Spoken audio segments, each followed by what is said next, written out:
मोदैबारि block इउपिपिएलनि कलेगावनि गाहाय मावखुलियाव गुथि गायसनथाय सान फालिदों। बिटिआरनि दाब दाब जायगाफोराव दिनै इउपिपिएल दोलोनि गुथि गायसनथाय सान फालिनाय बादिनो मोदैबारि ब्लक इउपिपिएलनि कलेगाव थानाय गाहाय मावखुलियाव मोनसे मेहेरगोनां हाबाफारिनि गेजेरजों दोलोनि गायसनथाय सान फालिनाय जायो। गायसनथाय सान फालिथायनि हाबाफारि बायदि दोलोनि फिरफिलाखौ बिरहोयो मोदैबारि ब्लक इउपिपिएलनि आफादगिरि पबित्र बसुमतारिया।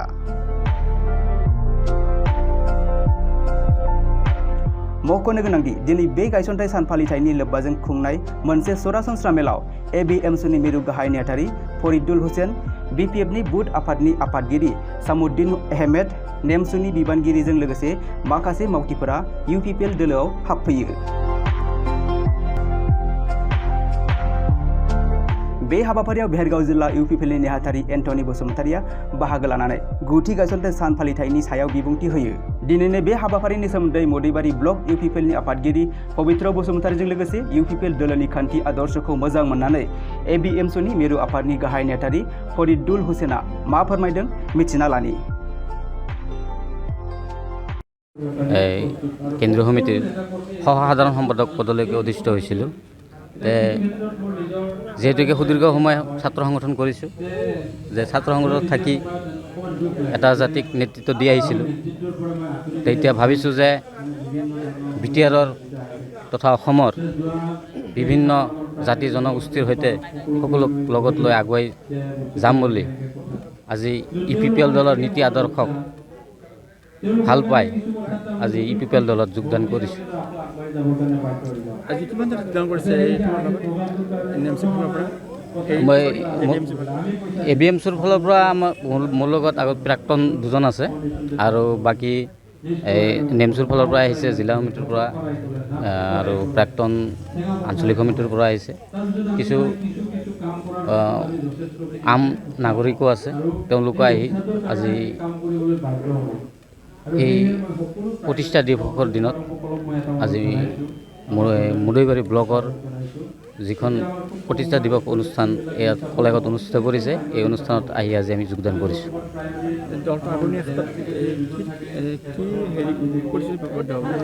হয়, দলীয় নেতৃত্বই যি দায়িত্ব দিব তাক আগত লৈ মই দলৰ হৈ কাম কৰি যাম, তাত কোনো দ্বিধাবোধ নাই।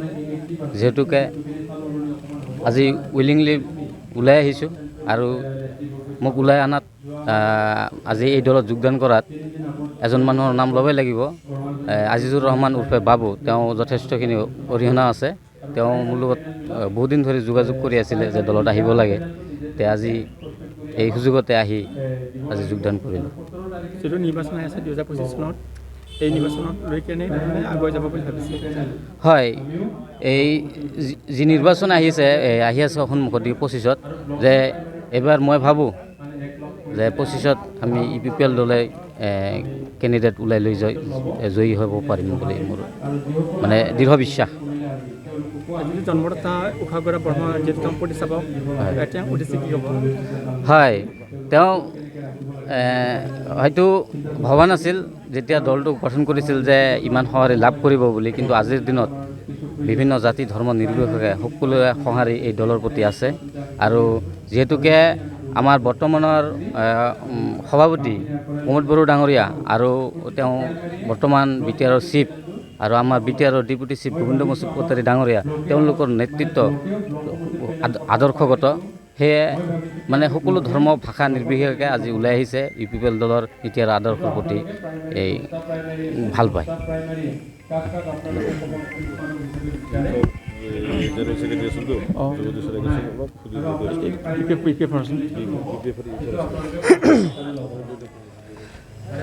মই যোৱা কমেও 15 বছৰ ধৰি বিপিএফত যোগদান কৰি আছিলোঁ। যোৱা 15 বছৰ ধৰি যেতিয়া মানে যেতিয়া জগদীশ চৰকাৰ ডাঙৰীয়া ইএম হৈছিল, তেতিয়াৰ পৰাই মই বিপিএফ যোগদান কৰিছিলোঁ আৰু বিপিএফত যথেষ্টখিনি কষ্টও কৰিছিলোঁ। দলৰ হকে বহুত কাম কৰিছিলোঁ, ঘৰে ঘৰেও গৈছিলোঁ। তথাপিও কাম কৰিও মানে কোনো এনেকুৱা হৈছে যে মানে কি তলৰ পৰ্যায়ৰ যি তেওঁলোকৰ কোনো গুৰুত্ব নিদিয়ে। গতিকে প্ৰায় 17 বছৰে মই কাম কৰিছোঁ। প্ৰথম যেতিয়া EM হৈছিল জগদীশ চৰকাৰ ডাঙৰীয়া, তেতিয়াৰ পৰাই মই কিন্তু দলৰ হৈ BPF দলৰ হৈ যথেষ্টখিনি কাম কৰিছোঁ। কিন্তু তলৰ পৰ্যায়ৰ মানে কৰ্মী হোৱাৰ বাবে আজি আমাক গুৰুত্ব দিয়া নাই। তাৰ বাবে মই UPPL দলৰ নীতি আদৰ্শ ভাল পাই মই আনুষ্ঠানিকভাৱে আজি UPPL দল। প্ৰথমতে আজি আমাৰ যি নৱম প্ৰতিষ্ঠা দিৱস UPPL দলৰ প্ৰথমতে মই সকলোকে স্বাগতম জনাইছোঁ। আৰু আজি এই নৱম প্ৰতিষ্ঠা দিৱসৰ লগত সংগতি ৰাখি আমি মেদিবাৰী ব্লক সমিতি UPPL দলেও আজি আমাৰ যি দলীয় কাৰ্যালয় আছে, আজি কাৰ্যালয়ত আমি প্ৰতিষ্ঠা দিৱসটো উলহ মালহেৰে আমি পালন কৰাৰ কাৰণে আমি প্ৰচেষ্টা কৰিছোঁ। আৰু আজি আমাৰ পতাকা উত্তোলন ইতিমধ্যে আমি কৰিলোঁ। তাৰ পিছতে আমাৰ এখন সাধাৰণ সভা আছে আৰু সাধাৰণ সভাত আমি যথেষ্ট দলীয় বিষয়বস্তুবিলাক আলোচনা কৰিম।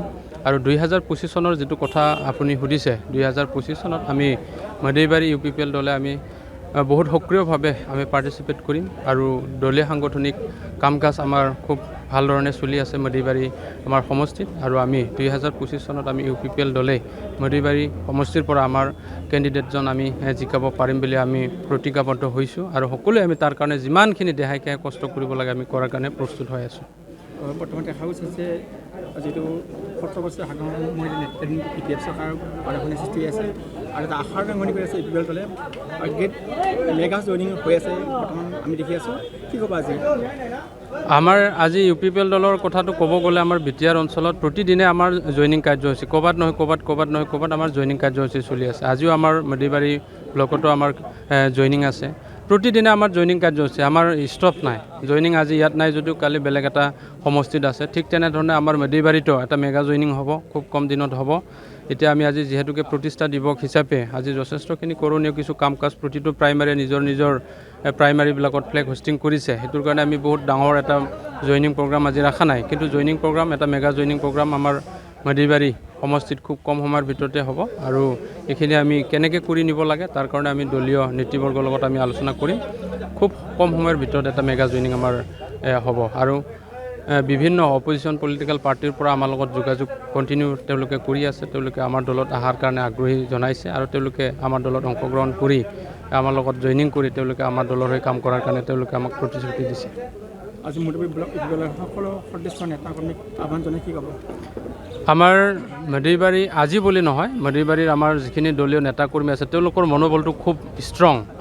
মানে আমাৰ মেদিবাৰী সমষ্টিত আমাৰ ইয়াতে MCLA, EM বা MLA বা আমাৰ TCLC চেয়াৰমেন তেনেকুৱা নাই। যিহেতুকে আমি যোৱা 2020 চনৰ নিৰ্বাচনত আমি হাৰিবলগীয়া হৈছিলে আৰু সেইকাৰণে আমি আমাৰ EM বা MCLA তেনেকৈ পাবলৈ আমি সক্ষম নহ'লোঁ। তথাপিতো আমাৰ দলীয় কৰ্মকৰ্তাৰ যিখিনি মনোবলে আজি মেদিবাৰী UPPL দলটোক আগবঢ়াই নিয়াৰ কাৰণে যথেষ্টখিনি আমাক সহায় কৰিছে। আৰু সকলো নেতাকৰ্মীৰ মনত এটাই কথা, 2025 চনটোত আমি মানে অকলে আমি যুঁজিবলৈ আমি প্ৰস্তুত আছোঁ।